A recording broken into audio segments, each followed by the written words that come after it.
Welcome to the Critical Few Actions to Improve Your Business podcast. I'm John Downs and I'm here to help you cut through the overwhelm and prioritise what matters most to improve your business.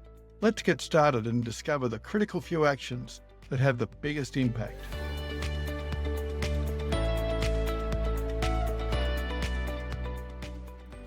Today, I'd like to introduce you to Carmen McKinney. She's the Chief Commercial and Product Officer of world-renowned industry research provider IBISWorld. I've been using IBIS industry analysis for over 30 years, and all of my CEO Masterclass participants use it in their strategic planning process. Carmen, welcome. Thanks, John. Thanks for having me. So, Carmen, before we get into the why and the wherefore of industry analysis, tell me a little bit about your story. What got you interested in managing information and research products, and what intrigued you about it? Sure. Well, it's a story of two tales. At the time, I graduated in marketing, actually, and I was just looking for a grad job in the GFC, a global financial crisis, and it took me about a year to find a graduate position in marketing. And as I know now, that's the first budget to get cut. So after a year of looking for work, I'd used IBISWorld at my business degree, and I got a job, frontline staff, speaking to customers as a graduate position at IBISWorld, and I've been with the company now for almost 17 years. Wow, that's amazing.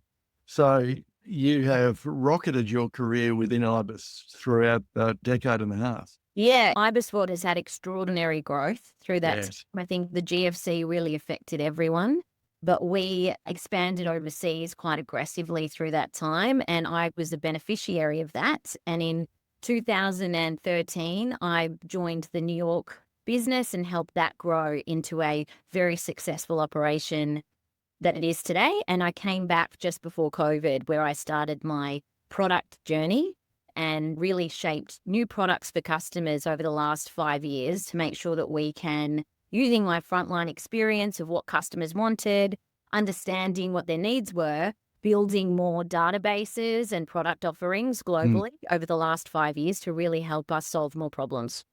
What's actually happened with IBIS over the last 30 years that I've been aware of? Because it started out as a sort of a fledgling futurist industry research business based in Melbourne, and now it's a global conglomerate. So tell me a bit more about that. It's a pretty amazing story. So IBISWorld is and still owned in Australia, and it's our head office in Melbourne. We started in 1971. Our late founder, Phil Riven, who was a huge inspiration for us, started the company as a consulting firm, helping businesses really understand the power of understanding your environment and the economy. And then through the 80s, he, with his son, Justin Riven, worked on really a subscription model where they transformed that consultancy learnings about the economy into a standardized database. So in the 90s, that became a subscription business, which really was ahead of its time at the time. Very much so. Everyone's a subscription business. But the consulting is kind of boom or bust, which I'm sure some of your clients would know. And this was a way to get more predictable revenue, that we are an off-the-shelf provider of the economies that we serve. So that was in the 90s. Then we had this big thing happen called the dot-com boom. Yeah. And before that, we were actually on floppy disks that we used to hand deliver to our customers. And then the 90s, 99 to 2001, we became an online company. So we were ahead of our time with subscriptions, and then really rode that wave of disruption when the internet came out. And I think that's really interesting to talk about that evolution right now, because I do believe that technology disruption's happening as we speak, where the perception of getting knowledge anywhere was happening at the time, but we lent into it and became an online business. We could get a subscription to those 500 industry reports in Australia. And then we expanded into America in 2001, UK in 2010, Germany in 2018, and we're moving into Asia next year as well. So we've slowly grown, but that growth has come without compromising on the quality of what we do. And I think that's been, our late founder, Phil, was really passionate about educating people on the importance of understanding your environment. So that's really still our ethos and what we aim to do around the world. But the disruptions still happen. We're more businesses are operating globally. We're not an island anymore, just talking about our local environment. So that's where we're wanting to take our product, is to make sure we've got those global benchmarks, because whether it's suppliers, your environments, your competitors, you need to really understand the global footprint. So that's the structure of our product strategy over the next few years. Fantastic. So when supporting business and government to make informed decisions and projections, what do you see is industry research? Yeah, industry research, thanks to our late founder, Phil, who really has a table of contents set. It really has it. It's only evolved and added over the last 30 years, is really about understanding your environment. So industry research, really, people focus more on companies to start with. What am I doing? How does this affect me? As we all do, human nature, and competitors. But what industry research is really about, those long form trends of your environment. So things like regulation, forecasts of what the industry is doing. How many players are there? Are they growing? Are they shrinking? What's the industry support from government? How can you make sure that you're forecasting? For government specifically, we do help with a lot of policy making for our clients, and making sure trade is looked at and the right industries are supported. But for businesses, there's two real use cases. Either customers come to us because they want to learn about their environments and strategically plan, what's happening, making sure that they are taking advantage of opportunities and mitigating risks. Yeah. Whereas our other clients, who perhaps are in consulting or accounting, really industry agnostic, they use us to really help inform. You can't really be an expert in everything. So they use us to help their clients understand their environment rather than themselves. So they're the real two use cases for private enterprises. And we have an in-house group of analysts in each geography who have local insights. And that's really what we offer, is like, we spend millions of dollars on the research, but you're only paying a small amount to get a subscription of that. Yeah, absolutely. Good. So, and that really resonates, I guess, that first use case, because in the last 3 years, the CEOs in my 12-month masterclass in strategic planning and implementation, they've downloaded over $190,000 worth of IBIS industry research reports. Awesome. As they've been developing their strategic plans. They've used them for looking at their own industry, but also at their competitors, their suppliers, and their customers, both historically and looking forward and over the horizon. So, Carmen, when we look at founders and CEOs developing their strategic plans, what sorts of things should they be researching and why? Great question. Probably the best. There's multiple stories that I could share with you. I think it's really about understanding your environment. One that comes to mind is an architecture firm that we worked with, who was looking at their environment. And to start with, their gut feel said, let's look at high growth industries. Let's look at the high growth industries. That's what we're going to tackle.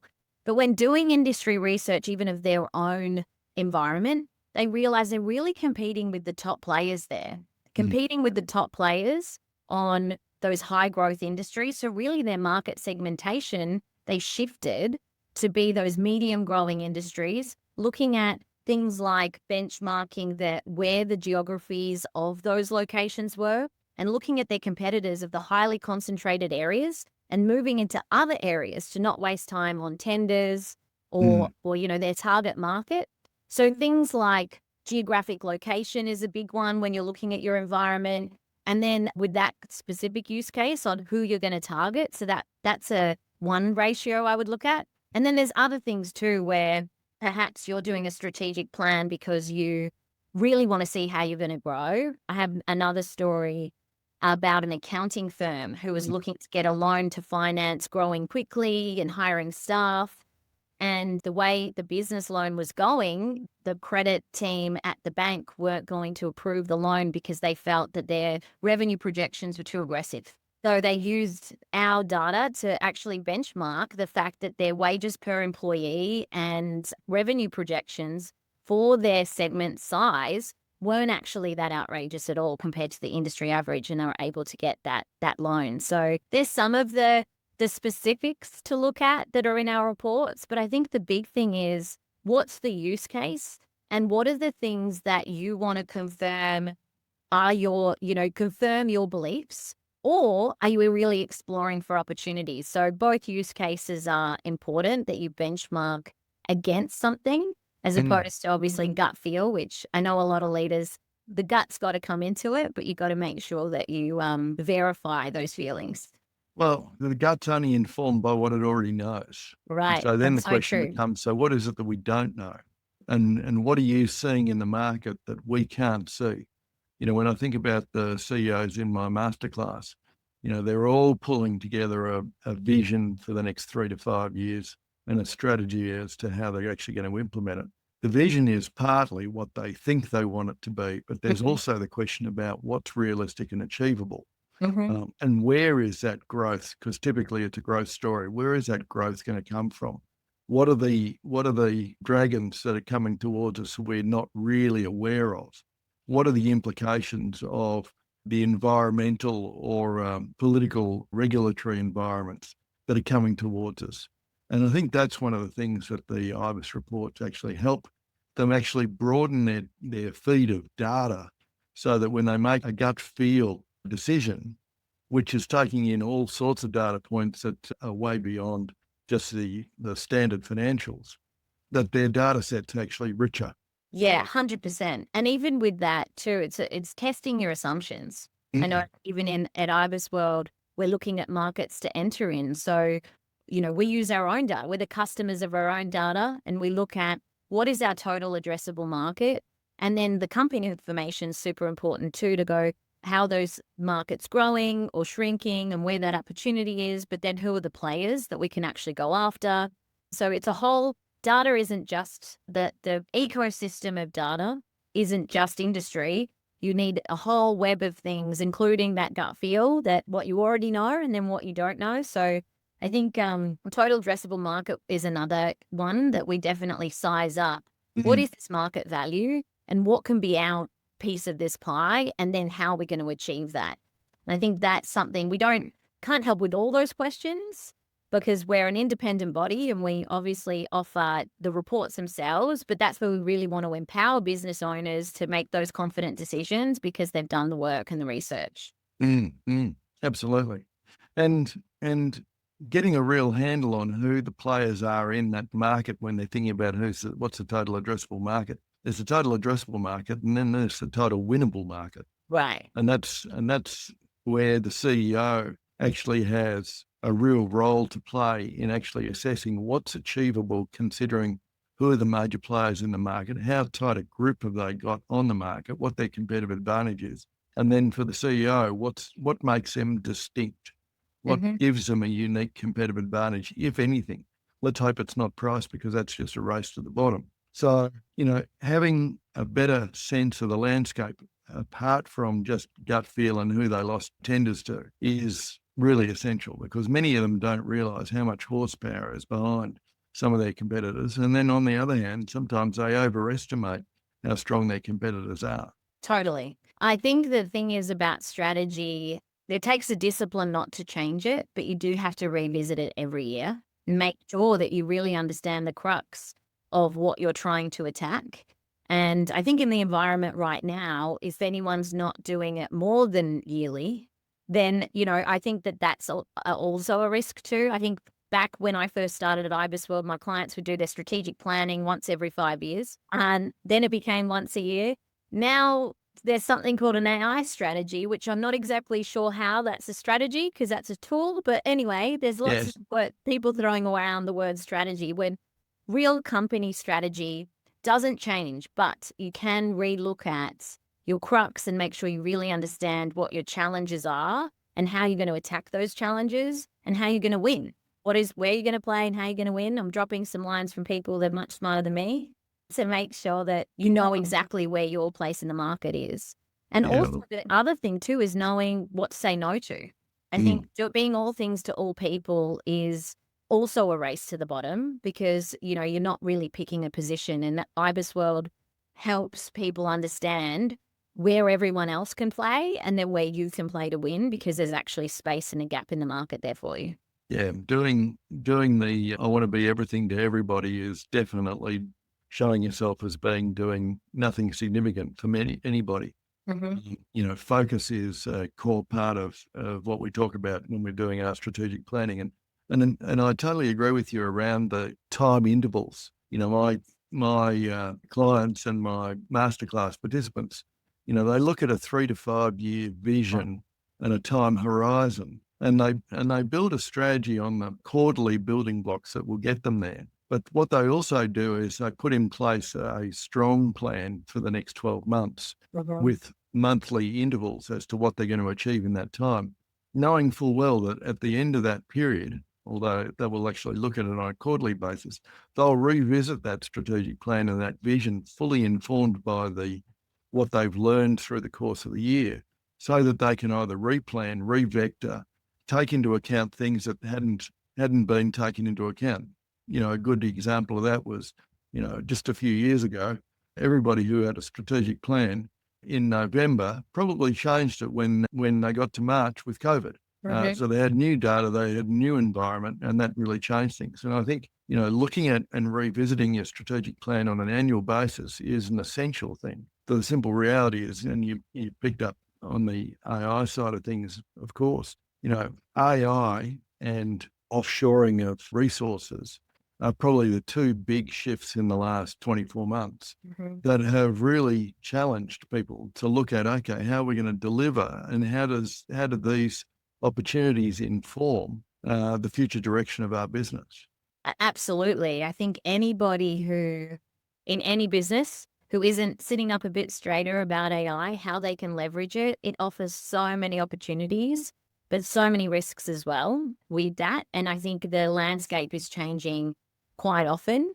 And then the offshoring piece is interesting too. I think that global aspect I was speaking about before, IBISWorld was really built on local analysts for local parties, for local businesses. And what we're finding is more companies are globalized, even if they're a small, medium business, or so much of the opportunity to offshore, it's more accessible now for you to have an assistant in the Philippines, or for you to have, data work done overseas, or even your suppliers. The world is getting smaller and smaller. So I think that's interesting that you've noticed that as well, because we've noticed that with our requests and the data people are asking for. Look, it's certainly something that I'm seeing the middle market is embracing, both the offshoring and the AI, both looking really for performance improvements and increasing their capacity as opposed to looking for cost down, which I find really interesting. It's funny, we're living at the moment in an economy which is growing, but at the same time, business confidence is pretty flat. And organizations are not looking to downsize as such. What they're really looking for is how can they actually improve their competitiveness and increase their capacity with low risk. Yeah, absolutely. I think that the opportunities are definitely there. I will say though, having big global footprint at IBISWorld, well, not big, but we're pretty proud of us. Not as many companies are talking about value creation with AI. It's very much about efficiencies gained. And I think that the competitive edge from speaking to customers about just being inspired by what they're either doing or what they're able to create are the ones that are going to reinvest that time into value creation rather than profit margins. And obviously, being a private company, our shareholders believe in growth and believe in delighting our customers, which is great. But a lot of our customers are top end of town, and a lot of it is margin talk, whereas mid-sized companies and smaller have the flexibility to reinvest that and really see the vision on what are you going to look like on the other side of this disruption, which I think is a really great opportunity for people to take advantage of, is that value creation from AI as opposed to just efficiencies. Well, let's double click on that because, IBIS is a mid-sized business. You're right in the thick of what people are perceiving AI can achieve.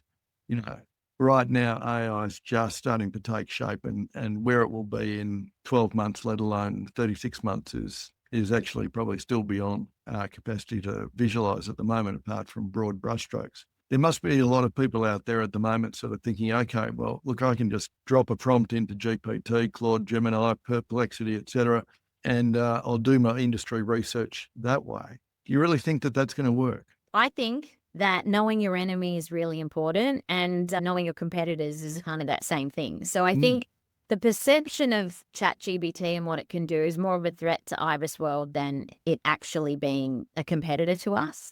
The opportunity that presents itself is almost similar to what happened in the dot-com boom. When internet came out, a wealth of knowledge also came out. Before, we've got the advantage of history, and we stand on tall shoulders with that history of our late founder and the family that owns IBISWorld. And back before the dot-com boom, our analysts used to get the ABS data from the library and standardize it and write it down for our customers and create reports like that. When the internet came, that disruption exists almost identically, where that accessibility for information became accessible to everyone.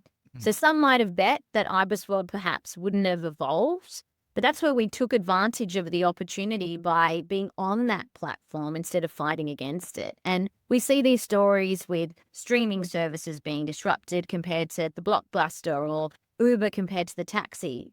And I think this is the opportunity for IBISWorld specifically, is that instead of competing against, let's jump on that bandwagon. And IBISWorld's really investing in integrations into LLMs. We know that, I think over the last 2 years alone, I think 3 years ago, AI on the internet was like 10% of the data out there on the internet. Now AI is writing 50% of all data on the internet is AI written. So it's just regenerating its own, they call it AI slop. Yes. It's degrading the quality out there. And that's almost an opportunity for us to say our value goes higher when the accessibility and volume of information out there is depreciating. Our value actually goes higher, because the risk of people getting information for free, the cost is actually really great. And I think that's starting to transpire. So although AI it will get better, it will understand things, it will be able to critique things better than it can, it still can't create.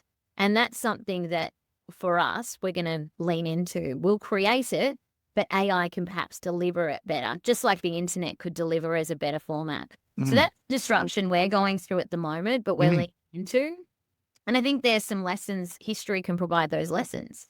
And that external understanding of when you're disrupted, what do you do? And knowing exactly what that perceived competitor can do is really important, and it can't create. So, but I do believe that people aren't going to go into our portal in 3 years' time with a username and password anymore. They're going to want to live in a GBT. Just like they didn't want the floppy disk back in 2001, they wanted to go on the internet. We're going to have to really move into a lot more integrations and off-platform investment to make sure we meet our customers where they are. So that's our plans. Absolutely. And I think you make a really important point there about, 50% of the information on the internet at the moment is AI generated, or sometimes of questionable quality, hence the term AI slop. There's probably a couple of points there. One is that, by default, the average quality of the data that's being extracted and being used by the average user who's not largely sophisticated or is actively interrogating, they're just accepting whatever's served up to them. That's a concern. The second thing that comes to mind is that, we're basically sort of saying, well, AI has now got access to all knowledge known digitally since time began. Isn't that fantastic? And it really is quite fantastic. But what it doesn't do is it actually can't project forward. And that's where, if we look only in the rear vision mirror, we're not going to be able to see what's coming at us over the horizon. Sure, we didn't know that COVID was coming over the horizon, but actually most governments had been running gaming simulations on things like global pandemics for the last 30 years. So actually, having a sense as to what might be coming over the horizon, doing the scenario planning about what might be happening over the horizon, that's where, the CEOs of the future are going to be still looking to have real insight from futurists and from advanced researchers, looking at the global landscape and seeing what the lessons are from the different economies around the world. Absolutely. I think that's everything that AI can create has been created before. And sophisticated prompting, it can do incredible things and really accelerate your workflow. And I know I use it all the time, but I also, so a bit about my background, over the last 2 years, I've led the research team to really make sure that we beat AI. That's been a strategic objective for us. We don't want our customers to feel ever that they are getting, they could get it from ChatGPT. And through that journey, we actually tried to replace ourselves with deep research. So deep research, when it came out back in February, had a R&D team of researchers using deep research alone without IBISWorld knowledge, because as a prompt, like IBISWorld, we do have information on the internet, none of our forecasts, but we do have some information out there to help with our SEO. So that was the goal. It's like, let's replace ourselves. Let's actually go really, really deep. And what we found was the hallucinations are really real. AI is phenomenal. Generative AI is phenomenal with words. But data itself, it can't contextualize if a number is higher or lower. If you ask questions like, what's the fastest growing industries? Things like SQL and Python, that can list things. But AI itself can't contextualize numbers and lists and data points. So we just found over and over again that it was hallucinating on telling us a particular number. We'd click the source, and the source was a completely different number. And that happened probably in our own studies. It happened 50 to 60% of the time when we were trying to recreate our own research. Now, I think that is something that we can be really confident about, but there is the perception of it being trusted that I think is probably at more risk to CEOs than the actual quality of the data.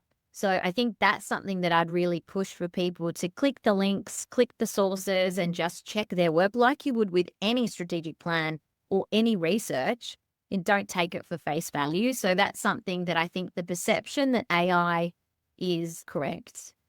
I do this test with people that I know. I'm like, ask AI to put your name in and ask it what they think who they think you are and what you're about. And I can tell you, I've been some funny things like a policewoman and all sorts of things, and it tells me with confidence. And I think that perceived value of the confidence and the authority that it speaks with is actually the real threat for businesses if they're not smart about how they absorb that information. Because LLMs, their goal is to satisfy their end user. Their goal is to make sure that the person is satisfied with their answer. And that's really what hallucinations are about. I want to meet this person's expectations, complete the task at all costs. So it's really regardless of important.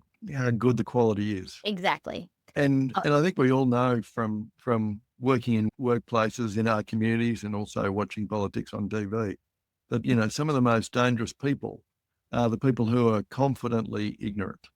Yes. And confidently espouse, and we wouldn't talk about international politics, but they confidently espouse what they believe, which may be completely invalid. And I think the LLMs are guilty of that very much so at the moment. In their enthusiasm to satisfy their user and please them, there is still quite a lot of hallucination going on, particularly evidenced when you ask it for clickable links on specific data points that back up its assertions, and you go to them and you find that it's complete rubbish. Or it just doesn't exist. Right. That's a great point. It's like, don't take it for face value, like with any research. Just because it's confident, don't necessarily believe it. Precisely. And I think AI presents a phenomenal user experience. It makes technology accessible to the average person that perhaps wouldn't have. AI and automation has been around in big companies, like some of the banks that are our clients have been using AI and automation and efficiency for the last 10 years. Now businesses are able to really find those efficiencies very, very easily. And like we said before, reinvest that time into strategy and value creation and growth. I think that's what the exciting opportunity that AI presents us. It's just making sure that you understand the use cases for AI versus perhaps making $1,000 or $1 million decisions on what it spits back at you. Yeah, absolutely. So on that note, where do you see industry research going in the future? Oh, that's a good question. I think it's more about what are the industries going to do in the future. I think the scenario building that you brought up before, I think what technology data. I think the value of and the volatility we talked about of, revisiting your strategy. I think industry research, not in isolation, but that scenario building will be far more important in the future than it is today.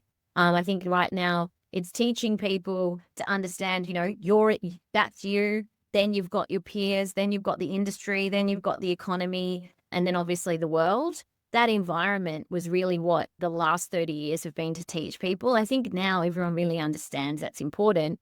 I think industry research and scenario building and globalization, something is happening, unfortunate war somewhere or pandemic somewhere else, or, it affects everyone now. So trying to prepare for that, I think with industry research is where we're really going to focus on and make sure we have an ecosystem that people can easily place themselves and then forecast exactly what might happen or might not, but at least they can prepare for it. Are you looking to pinpoint the areas that will make the biggest impact on your business? Check out the Organisation Performance and Value Diagnostic. This powerful tool lets you evaluate your business on multiple facets and provides email reminders to keep you on track. Head over to criticalfewactions.com.au and get started now. And so, as a medium business in IBISWorld now, how are you using AI as part of your strategic planning and product management activities? Great question. We're using it everywhere, but not in our core product because that's a key fundamental Differentiator. differentiator. So, but we do use it for quality control. So, I think the thing is AI can't create, but it can critique. So we've got very, very strict writing guidelines, and we use AI to help our editors scale, quality control scale across our 7,000 reports. So that's one way we use it with the product. But it's always human verified. So there's always a human in the loop, gives suggestions of what they could relook at or confirm with our data, and then human does that. Then on the product side, there are phenomenal tools to prototype. I'm not sure what type of companies that you work with, but we've got a group of product designers here that will, we've got a use case where perhaps a accounting firm is looking to implement a widget in their CRM system to make sure every person speaks about key takeaways of an industry to their customers to be a trusted advisor. Now anyone can prototype. So there are tools out there that just through natural language, I can say, build me a website or build me a widget of a chart, build me this. And it actually really helps executives to visualize and be able to get people to buy in to what they want and really shaving down thought and vision to perhaps an idea. So that's a really big one that has helped speed up a lot of our conversations and throw out a lot of ideas too. So making sure that it's really the people making the decisions are using AI a lot more. Marketing's a really easy one as well. I think anyone that's not using it for content generation, if you really understand your position and where you want to pitch your business, I think that's where as well we're able to scale our marketing team a lot faster. So they're really the three areas. Quality control, product development, and marketing have been the three areas that we've really leveraged it. And it's really about productivity gains. It hasn't actually resulted in headcount reduction, just more productivity. I see AI as augmenting our people and helping them to actually be more efficient in doing what they're doing, creating capacity for them to do the things that they don't have the time to do.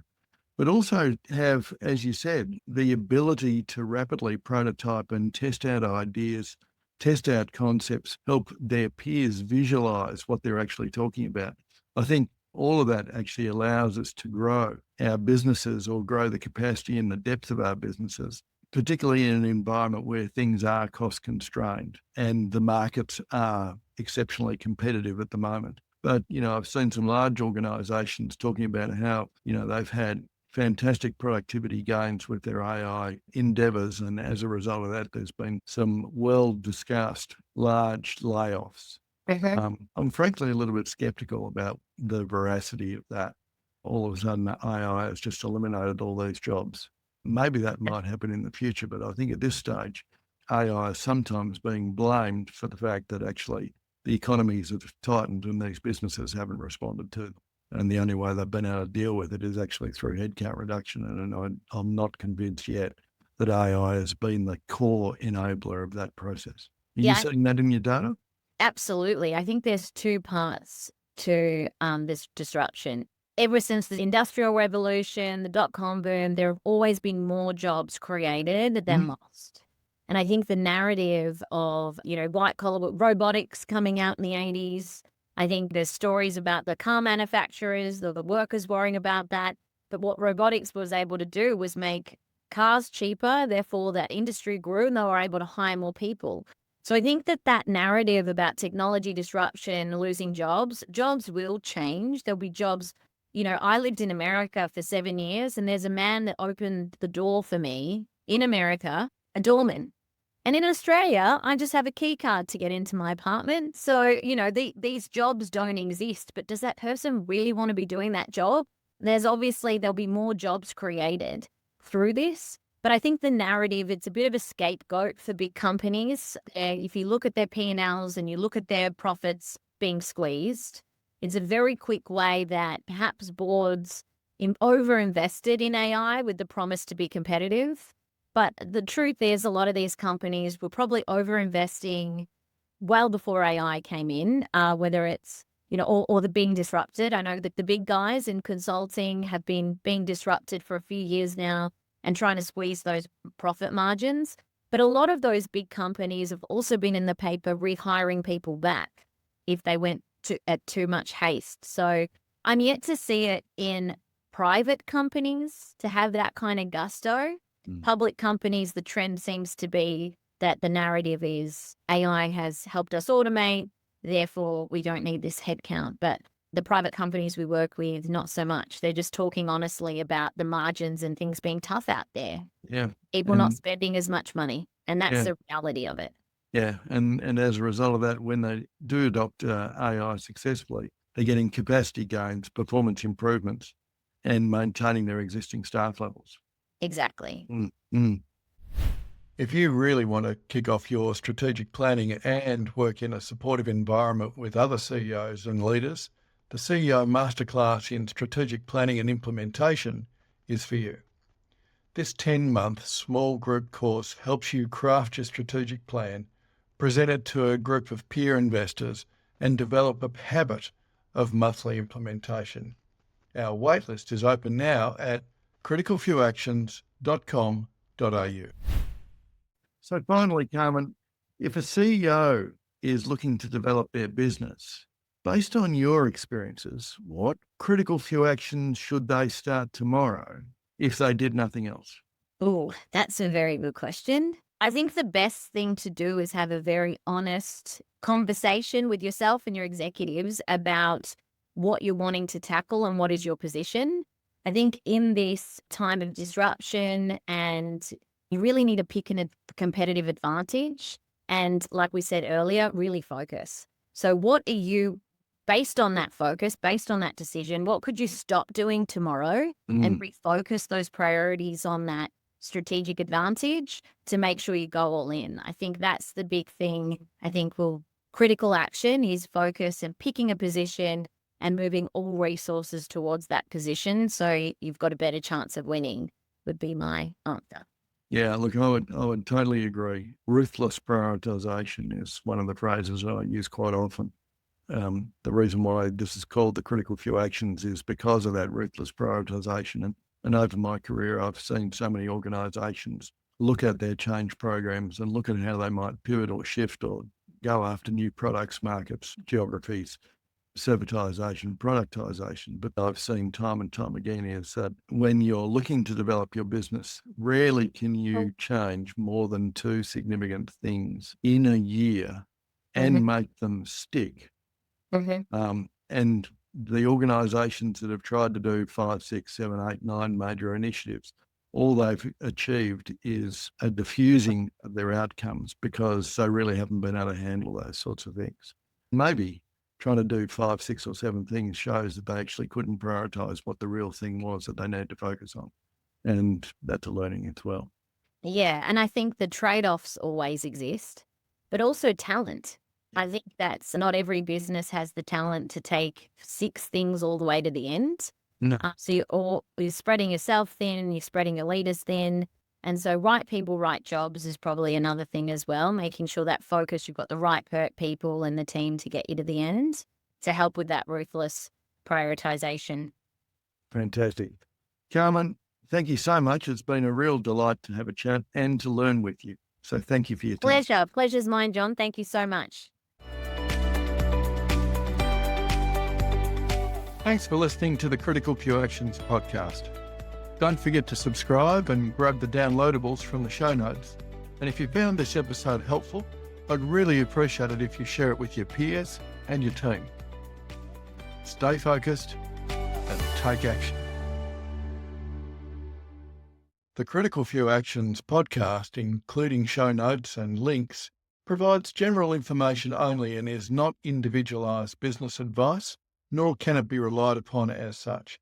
You must take responsibility for your own advice, decisions, and actions.